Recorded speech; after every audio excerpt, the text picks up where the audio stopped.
Je suis récemment allé voir le film Still Alice, réalisé par Richard Glasser et Wash Westmoreland, qui met en vedette Julianne Moore, qui a finalement remporté son premier Oscar après 5 nominations pour ce rôle, et on l'a vu récemment aussi dans le film Maps to the Stars.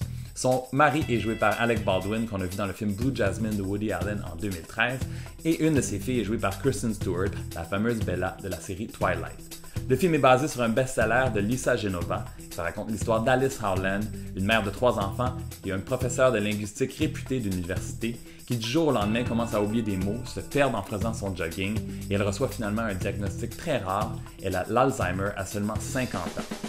C'est certain que les liens de la famille seront ébranlés et pour faire face à la maladie, Alice tente de rester connectée à la personne qu'elle était et aux gens qu'elle aime. I hate this is happening to me.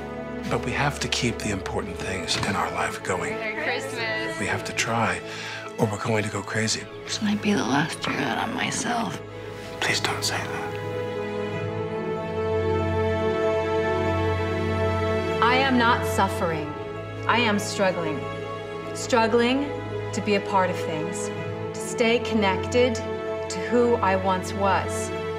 Heureusement, le film Still Alice ne tombe pas dans les clichés du genre téléfilm à Canal Vie.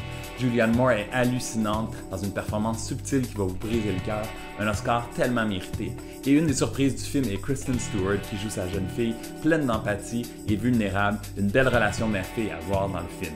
C'est un portrait important d'une maladie qui fait beaucoup de ravages. C'est intéressant de voir l'utilisation du iPhone par Alice comme aide-mémoire, c'est très 2015, et on ne peut que se mettre à la place d'Alice qui se voit disparaître petit à petit, et la famille qui doit faire son deuil aussi en même temps. C'est un film de 100 minutes qui est très efficace, qui est émouvant, qui est touchant. Je vous suggère d'amener votre boîte de papier mouchoir.